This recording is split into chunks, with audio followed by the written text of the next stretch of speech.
നേതൃത്വമാണെന്ന് ചടങ്ങിൽ പങ്കെടുത്തവരുടെ ചോദ്യത്തിന് മറുപടിയായി സുരേഷ് ഗോപി പറഞ്ഞു.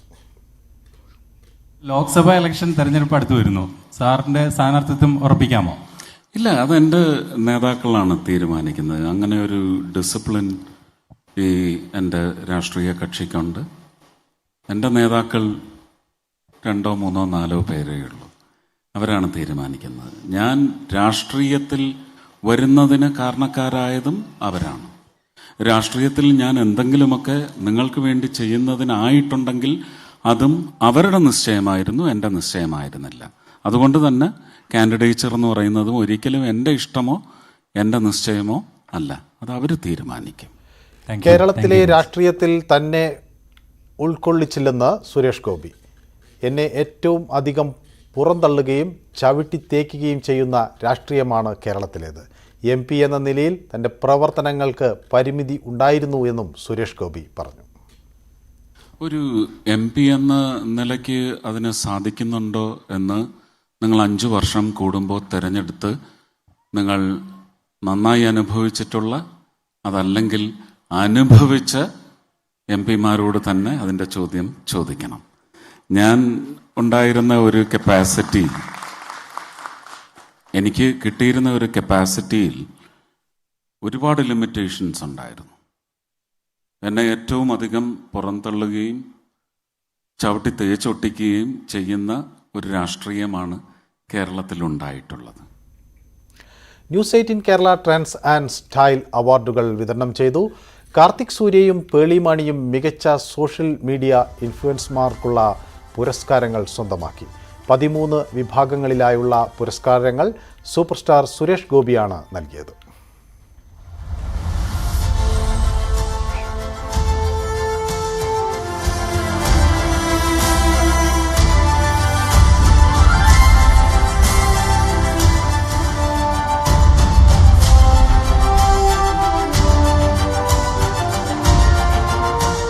നമുക്ക് ഇതിനൊരു പേര് വേണ്ടേ? പേരുകളെല്ലാം എന്റെ നാക്കിൻ തുമ്പിൽ ഇങ്ങനെ വരുന്നുണ്ട്. അങ്ങനെ ഒരുപാടൊന്നും വേണ്ട, ഒറ്റ പേര്.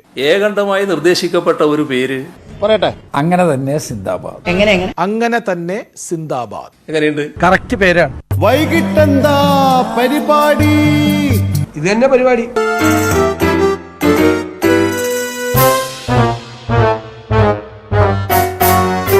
എല്ലാ ആശംസകളും നേരുന്നു.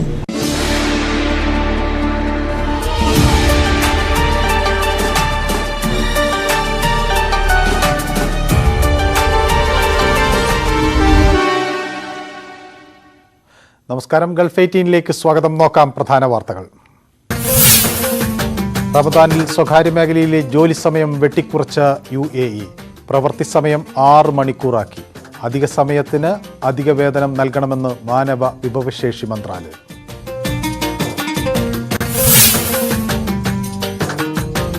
UAEയിൽ നിന്നും കരിപ്പൂരിലേക്കുള്ള വിമാന സർവീസിൽ മാറ്റം. ഷാർജ, ദുബായ് എയർ ഇന്ത്യയ്ക്ക് പകരം എയർ ഇന്ത്യ എക്സ്പ്രസ് സർവീസ് നടത്തും. സമയക്രമത്തിലും മാറ്റം. ബ്രഹ്മപുരം തീപിടുത്തത്തിൽ റിപ്പോർട്ട് തേടി കേന്ദ്രം. തുടർ പ്രവർത്തനങ്ങൾക്ക് വിദഗ്ധോപദേശം തേടാൻ സംസ്ഥാന സർക്കാർ. തീപിടുത്തത്തിൽ സംശയം പ്രകടിപ്പിച്ച് CPI. കമ്പനിക്കെതിരെ കൊച്ചി കോർപ്പറേഷൻ വ്യാജരേഖ ചമച്ചെന്ന് സോണ്ട ഇൻഫ്രാട്രക്ക്.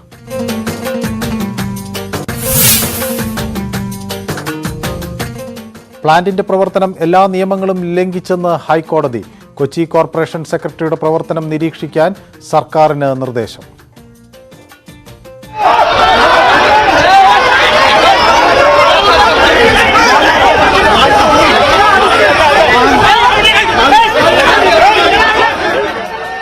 കൊച്ചി കോർപ്പറേഷനിൽ സംഘർഷം. നിയമസഭയിൽ കത്തിപ്പടർന്ന് ബ്രഹ്മപുരം.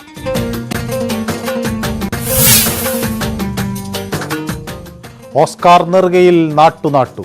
ഇരട്ടി മധുരവുമായി ദ എലിഫന്റ് വിസ്പറേഴ്സ്. ഓസ്കാറിൽ തിളങ്ങി everything everywhere all at once. Brendan Fraser മികച്ച നടൻ. മിഷേൽ ഇയോ മികച്ച നടി.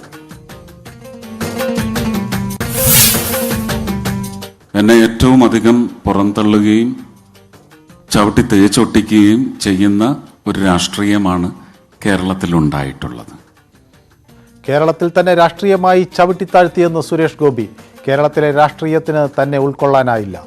സ്ഥാനാർത്ഥിത്വം പാർട്ടി തീരുമാനിക്കുമെന്നും സുരേഷ് ഗോപി.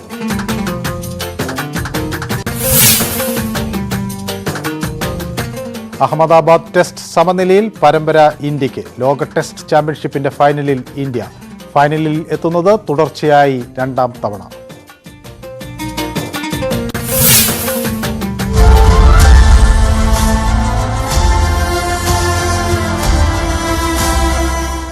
സോഷ്യൽ മീഡിയ താരങ്ങൾക്ക് ന്യൂസ് 18 ആദരം. ട്രെൻഡ്സ് ആൻഡ് സ്റ്റൈൽ പുരസ്കാരം വിതരണം ചെയ്തു.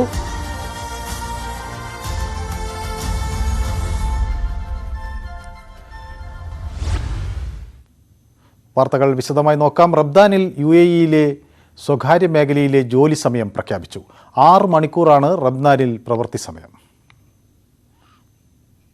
UAE-യിൽ റമദാനിൽ സ്വകാര്യ മേഖലയിൽ ജോലി സമയം 6 മണിക്കൂറായി നിജപ്പെടുത്തി. മാനവവിഭവശേഷി സ്വദേശിവൽക്കരണ മന്ത്രാലയമാണ് നിർദ്ദേശം നൽകിയത്. 8 മണിക്കൂറുള്ള ജോലി സമയമാണ് 6 മണിക്കൂറായി കുറച്ചത്. സാധാരണ ആഴ്ചയിൽ 48 മണിക്കൂറാണ് ജോലി സമയം. റമദാനിൽ ഇത് 36 മണിക്കൂറായി കുറയും. ജോലിയുടെ സ്വഭാവത്തിനും ആവശ്യകതയ്ക്കും അനുസൃതമായി ദൈനംദിന പ്രവൃത്തി സമയത്തിന്റെ പരിധിക്കുള്ളിൽ അനുയോജ്യമായ ജോലി സമയം കമ്പനികൾക്ക് തെരഞ്ഞെടുക്കാമെന്നും മാനവവിഭവശേഷി സ്വദേശിവൽക്കരണ മന്ത്രാലയം അറിയിച്ചു. ആവശ്യമെങ്കിൽ തൊഴിലാളികൾക്ക് അധിക സമയം ജോലി ചെയ്യാൻ അനുവാദം നൽകാം. പക്ഷേ അധിക സമയത്തിന് അധിക വേതനം നൽകണം. നേരത്തെ റമദാൻ മാസത്തിൽ ഫെഡറൽ സ്ഥാപനങ്ങളിലെ ജീവനക്കാർക്കായി ഔദ്യോഗിക ജോലി സമയം 6 മണിക്കൂറായി ക്രമീകരിച്ച സർക്കുലർ പുറപ്പെടുവിച്ചിരുന്നു. News 18 Dubai. ഷാർജയിൽ നിന്നും ദുബായിൽ നിന്നും സർവീസ് നടത്തിയിരുന്ന എയർ ഇന്ത്യക്ക് പകരം എയർ ഇന്ത്യ എക്സ്പ്രസ് സർവീസ് നടത്തും. കേന്ദ്ര വ്യോമയാന മന്ത്രി ജ്യോതിരാദിത്യ സിന്ധ്യ MP അബ്ദുൾ സമദ് സമദാനി MPയെ അറിയിച്ചതാണ് ഇക്കാര്യം. നിലവിൽ ദുബായിൽ നിന്ന് കോഴിക്കോട്ടേക്ക് പുലർച്ചെ 2:20 വൈകിട്ട് 4:05 എയർ ഇന്ത്യ എക്സ്പ്രസ് സർവീസ് ഉണ്ട്. എയർ ഇന്ത്യയുടെ വിമാന സർവീസ് ദുബായിൽ നിന്ന് ഉച്ചയ്ക്ക് 1:10 മാർച്ച് 26 മുതൽ ഇതേ സെക്ടറിൽ എയർ ഇന്ത്യ എക്സ്പ്രസിന്റെ 2 സർവീസുകളിലാണ് ബുക്കിംഗ് കാണിക്കുന്നത്. ഉച്ചയ്ക്ക് 12:30 രാത്രി 11:40 സർവീസ്. അതായത് ദുബായിൽ നിന്ന് കോഴിക്കോട്ടേക്ക് ഇരു വിമാന കമ്പനികൾക്കുമായി 3 സർവീസ് ഉണ്ടായിരുന്നത് എയർ ഇന്ത്യ എക്സ്പ്രസിന്റെ 2 സർവീസുകളായി ചുരുങ്ങി. ഷാർജയിൽ നിന്നും കോഴിക്കോട്ടേക്ക് നിലവിൽ രാത്രി 11:45 എയർ ഇന്ത്യ സർവീസ് ഉള്ളത്. ഇതിനു പകരം എയർ ഇന്ത്യ എക്സ്പ്രസ് സർവീസ് നടത്തും. എന്നാൽ സമയത്തിൽ വ്യത്യാസമുണ്ട്. രാത്രി 12:10 പുറപ്പെട്ട് പുലർച്ചെ 5:50 കോഴിക്കോട്ട് എത്തുന്ന രീതിയിലാണ് ക്രമീകരണം. നിലവിൽ എല്ലാ ദിവസവും ഇതേ റൂട്ടിൽ ഉച്ചയ്ക്ക് 12:85 ഉണ്ടായിരുന്ന എയർ ഇന്ത്യ എക്സ്പ്രസിന്റെ സർവീസ് മാർച്ച് 26 മുതൽ ഒന്നിടവിട്ട ദിവസങ്ങളിൽ ഉച്ചയ്ക്ക് 1:10 എന്ന രീതിയിലാകും. മാർച്ച് 26 ശേഷം എയർ ഇന്ത്യയിൽ ടിക്കറ്റ് എടുത്തവർക്ക് എയർ ഇന്ത്യ എക്സ്പ്രസിലേക്ക് ടിക്കറ്റ് മാറ്റി നൽകുമെന്ന് എയർ ഇന്ത്യ ഓഫീസ് അറിയിച്ചു. News 18 Dubai. യുനെസ്കോ പട്ടികയിൽ ത്വാഇഫ് റോസാപ്പൂക്കൾ ഇടം പിടിക്കും. ത്വാഇഫിലെ പൂന്തോട്ടങ്ങളിൽ വിടരുന്ന റോസാപ്പൂക്കൾ യുനെസ്കോയുടെ സാംസ്കാരിക പൈതൃക പട്ടികയിൽ രേഖപ്പെടുത്താനുള്ള നടപടികൾ പുരോഗമിക്കുകയാണെന്ന് ത്വാഇഫ് റോസ് സൊസൈറ്റി തലവൻ മുഹമ്മദ് ബിൻ സഹീദ് അൽ ഖുറഷി പറഞ്ഞു.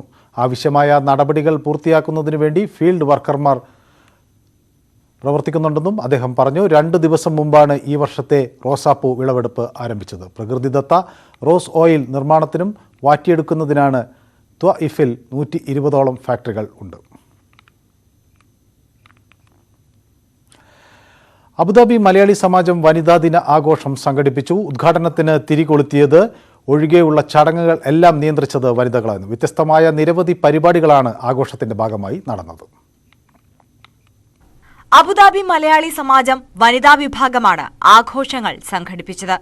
വ്യത്യസ്തമായ നിരവധി പരിപാടികളാണ് ആഘോഷത്തിന്റെ ഭാഗമായി നടന്നത്. വനിതകൾക്കായി പുരുഷന്മാർ ലൈവ് കുക്കിംഗിലൂടെ ഭക്ഷണം പാചകം ചെയ്ത് നൽകിയത് വേറിട്ട അനുഭവമായി. പങ്കെടുത്ത എല്ലാ വനിതകൾക്കും സമാജം മാനേജിംഗ് കമ്മിറ്റി പൂക്കൾ നൽകി ആദരിച്ചു. വനിതാ വിഭാഗം കൺവീനർ അനുപ ബാനർജി അധ്യക്ഷയായ ചടങ്ങ് ഉദ്ഘാടനം ചെയ്തത് ഡോക്ടർ ധനലക്ഷ്മിയാണ്. ജോയിന്റ് കൺവീനർ ബിനിമോൾ ടോമിച്ചൻ സ്വാഗതവും കോർഡിനേറ്റർ ബദരിയ സിറാജ് നന്ദിയും പറഞ്ഞു. Social media influencer doctor Saumya Sarin കുടുംബ ബന്ധങ്ങളും ഫെമിനിസവും എന്ന വിഷയത്തിലും LLH ആശുപത്രിയിലെ സ്പെഷ്യലിസ്റ്റ് ഡോക്ടർ ഫാത്തിമ നുബില സ്ത്രീകളുടെ ആരോഗ്യം എന്ന വിഷയത്തിലും ക്ലാസ് എടുത്തു. സമാജം പ്രസിഡന്റ് റഫീഖ് കയനയിൽ, വനിതാ വിഭാഗം ജോയിന്റ് കൺവീനർ ലാലി സാംസൺ, സമാജത്തോടൊപ്പം നിൽക്കുന്ന 11 സംഘടനകളുടെ വനിതാ കൺവീനർമാർ എന്നിവർ ആശംസകൾ നേർന്നു. വനിതകൾ മാത്രം അവതരിപ്പിച്ച കലാപരിപാടികളിൽ രാഖി രാജീവിന്റെയും സായിദ മെഹബൂബിന്റെയും നേതൃത്വത്തിൽ അരങ്ങേറിയ ഫാഷൻ ഷോ സദസ് കരഘോഷത്തോടെയാണ് സ്വീകരിച്ചത്. സമാജം general secretary MU Irshad, vice president Rekhin Soman തുടങ്ങിയവർ പരിപാടികൾ ഏകോപിപ്പിച്ചു. ഷാജി കുമാറിന്റെ നേതൃത്വത്തിൽ ഒരുക്കിയ അടുക്കളയിലെ വിഭവങ്ങളാണ് വനിതകൾക്ക് നൽകിയത്. News 18 Abu Dhabi. വിഷപ്പുകയിൽ വലഞ്ഞ് കൊച്ചി.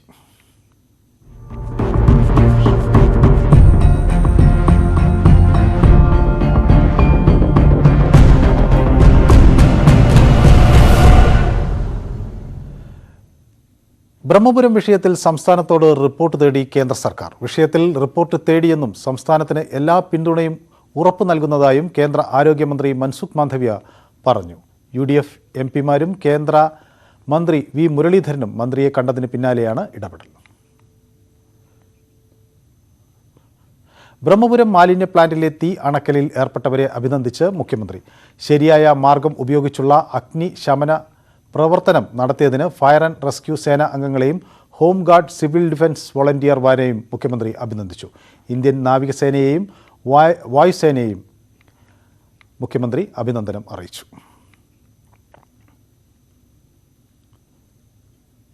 ബ്രഹ്മപുരം മാലിന്യ പ്ലാന്റിലെ തീപിടുത്തത്തിൽ സംശയം പ്രകടിപ്പിച്ച് CPI സംസ്ഥാന എക്സിക്യൂട്ടീവ്. അപകടത്തിൽ നിഷ്പക്ഷ അന്വേഷണം വേണമെന്നും ആവശ്യം ഉയർന്നിട്ടുണ്ട്. ബ്രഹ്മപുരം കേരളത്തിൻ്റെ നന്ദീഗ്രഹമായി മാറുമെന്ന മുന്നറിയിപ്പും യോഗത്തിൽ ഉയർന്നു. മുല്ലക്കര രത്നാകരനാണ് വിഷയം ഉന്നയിച്ചത്. എന്നാൽ വിഷയത്തിൽ ചർച്ച വേണ്ടെന്ന് സംസ്ഥാന സെക്രട്ടറി കാനം രാജേന്ദ്രൻ നിലപാടെടുത്തു.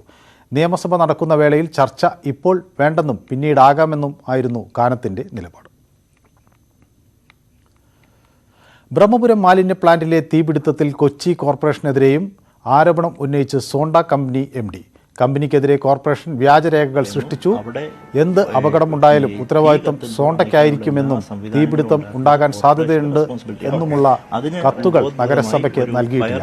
ഇവ വ്യാജമായി സൃഷ്ടിച്ചതാണെന്ന് സോണ്ട MD ആരോപിച്ചു. 16 നഗരങ്ങളിൽ കേരളത്തിൽ മാത്രമാണ് പ്രശ്നമുണ്ടായത്.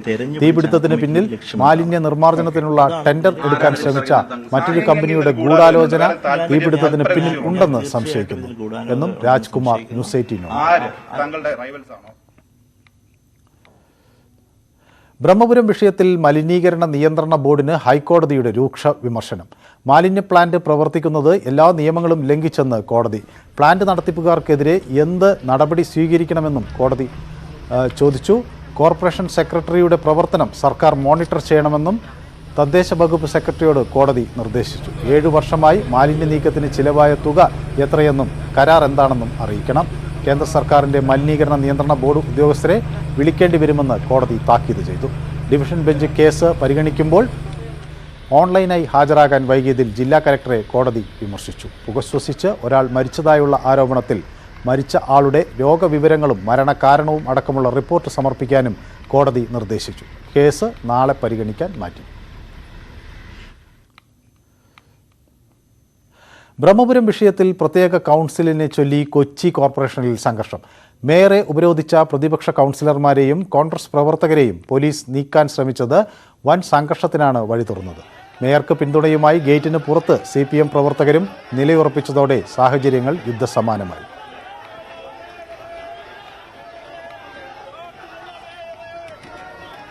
കൊച്ചി കോർപ്പറേഷനിൽ UDF കൗൺസിലർമാർക്ക് നേരെയുണ്ടായ പോലീസ് ലാത്തിച്ചാർജിനെതിരെ പ്രതിപക്ഷ നേതാവ് VD സതീശൻ. കോർപ്പറേഷനിൽ കണ്ടത് പോലീസിന്റെ അഴിഞ്ഞാട്ടം. പോലീസിനെ കയറൂരി വിട്ടാൽ ഇതിനേക്കാൾ ശക്തമായ പ്രതിഷേധം നേരിടേണ്ടി വരുമെന്നും VD സതീശൻ പറഞ്ഞു. പിണറായിയുടെ ഭീഷണി തങ്ങളോട് വേണ്ട. എന്ത് വൃത്തികേട് കാണിക്കുന്ന ഭരണകൂടമാണ് കേരളത്തിൽ. CPM നേതാക്കളുടെ മക്കൾക്കും ബന്ധുക്കൾക്കും എന്തും ചെയ്യാം എന്ന അവസ്ഥയാണെന്നും സതീശൻ ആരോപിച്ചു. ബ്രഹ്മപുരം വിഷയത്തിൽ പ്രതിഷേധ പ്ലക്കാർഡുകളുമായിട്ടായിരുന്നു പ്രതിപക്ഷം സഭയിലെത്തിയത്. പ്ലക്കാർഡുകളുമായി നടുത്തളത്തിലും പ്രതിപക്ഷം പ്രതിഷേധിച്ചു.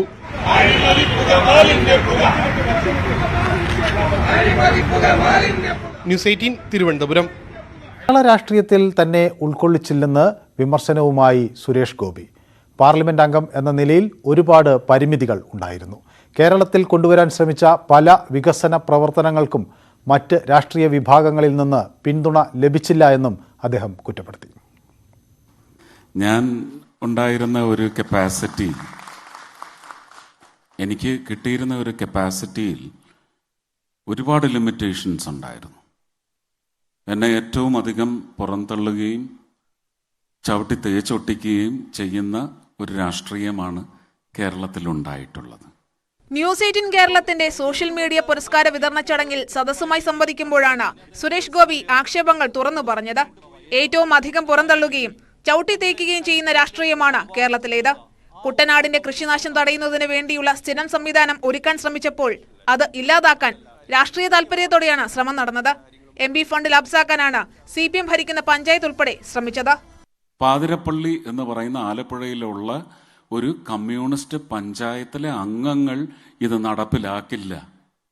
കാരണം ഇത് അങ്ങനെ നടപ്പിലായാൽ ഒരു BJP MP കേരളത്തിൽ ലാൻഡ്മാർക്കാകുന്ന ഒരു ഇന്റർവെൻഷൻ കർഷകരുടെ ഉൽപ്പന്നത്തിൻ്റെ മൂല്യം വർദ്ധിപ്പിക്കുന്നതിന് അല്ലെങ്കിൽ അവരുടെ നാശനഷ്ടങ്ങൾ കുറയ്ക്കുന്നതിന് ഒരു ലാൻഡ്മാർക്ക് ഇൻസ്റ്റലേഷൻ നടത്തി എന്ന് പറയുന്ന ഖ്യാതി ചെന്ന് ചേരും എന്നുള്ളത് കൊണ്ട് മാത്രം അത് വളർത്തി വലുതാക്കി 4.25 കോടിയാക്കി 2021 ഞാൻ അതും സൈൻ ചെയ്തു. ഒരു വർഷത്തെ ഏതാണ്ട് മുഴുവൻ ഫണ്ടും കൊടുക്കാൻ തയ്യാറായി. അതും നടപ്പിലാക്കിയില്ല. വിളപ്പിൽശാലയിൽ മാലിന്യത്തിൽ നിന്ന് വൈദ്യുതി ഉൽപ്പാദിപ്പിക്കാനുള്ള പദ്ധതി മുന്നോട്ട് വെച്ചെങ്കിലും അന്ന് മുഖ്യമന്ത്രിയായിരുന്ന ഉമ്മൻചാണ്ടി പിന്തുണ നൽകിയില്ല. ലോക്സഭാ തെരഞ്ഞെടുപ്പിൽ വീണ്ടും മത്സരിക്കുമോ എന്ന ചോദ്യത്തിന് തീരുമാനിക്കേണ്ടത് പാർട്ടി നേതൃത്വമാണെന്നായിരുന്നു മറുപടി. തൃശൂരിലെ BJP പൊതുയോഗത്തിൽ മത്സരിക്കാൻ താൽപര്യം വ്യക്തമാക്കിയ സുരേഷ് ഗോപി സ്ഥാനാർത്ഥിത്വം തന്റെ ഇഷ്ടമോ നിശ്ചയപ്രകാരമോ അല്ലെന്നാണ് പ്രതികരിച്ചത്. എൻ്റെ നേതാക്കൾ 2, 3, 4 പേരേ ഉള്ളൂ. അവരാണ് തീരുമാനിക്കുന്നത്. ഞാൻ രാഷ്ട്രീയത്തിൽ വരുന്നതിന് കാരണക്കാരായതും അവരാണ്. രാഷ്ട്രീയത്തിൽ ഞാൻ എന്തെങ്കിലുമൊക്കെ നിങ്ങൾക്ക് വേണ്ടി ചെയ്യുന്നതിനായിട്ടുണ്ടെങ്കിൽ അതും അവരുടെ നിശ്ചയമായിരുന്നു, എൻ്റെ നിശ്ചയമായിരുന്നില്ല. അതുകൊണ്ട് തന്നെ കാൻഡിഡേച്ചർ എന്ന് പറയുന്നതും ഒരിക്കലും എൻ്റെ ഇഷ്ടമോ എൻ്റെ നിശ്ചയമോ അല്ല. അത് അവർ തീരുമാനിക്കും. Thank you very much. News 18 Kochi. നേതൃത്വത്തെ വിമർശിച്ചതിന് K മുരളീധരനും MK രാഘവനും കത്തയച്ച KP സ്നീസി നടപടി തള്ളി രമേശ് ചെന്നിത്തലയും MM ഹസനും. AICC അംഗങ്ങളിൽ നിന്ന് KPCC വിശദീകരണം തേടാറില്ലെന്ന് ചെന്നിത്തല പറഞ്ഞു. നടപടി മാനദണ്ഡം പാലിച്ചല്ലായിരുന്നുവെന്ന് MM ഹസൻ പ്രതികരിച്ചു. കോൺഗ്രസ് പുനഃസംഘടനാ വിവാദങ്ങളിൽ പ്രതികരിക്കാതെ VD സതീശനും. കേരളത്തിലെ കോൺഗ്രസിൽ പണ്ടും പരസ്യ പ്രസ്താവനകൾ ഉണ്ടായിട്ടുണ്ട്. പാർട്ടി വേദികളിൽ കാര്യങ്ങൾ തുറന്നു പറയാനുള്ള അവകാശം നേതാക്കൾക്കുണ്ട്. പരാതികൾ ഉണ്ടെങ്കിൽ അത് നേതൃത്വം കേൾക്കുമെന്നും എല്ലാവരും ഒരു കുടുംബം പോലെയാണെന്നും VD സതീശൻ തിരുവനന്തപുരത്ത് പറഞ്ഞു. News 18 Keralam trends and style അവാർഡുകൾ വിതരണം ചെയ്തു. കാർത്തിക് സൂര്യ, പേളി മാണിയും മികച്ച സോഷ്യൽ മീഡിയ ഇൻഫ്ലുവൻസർമാർക്കുള്ള പുരസ്കാരങ്ങൾ സ്വന്തമാക്കി. 13 വിഭാഗങ്ങളിലായുള്ള പുരസ്കാരങ്ങൾ സൂപ്പർ സ്റ്റാർ സുരേഷ് ഗോപിയാണ് നൽകിയത്.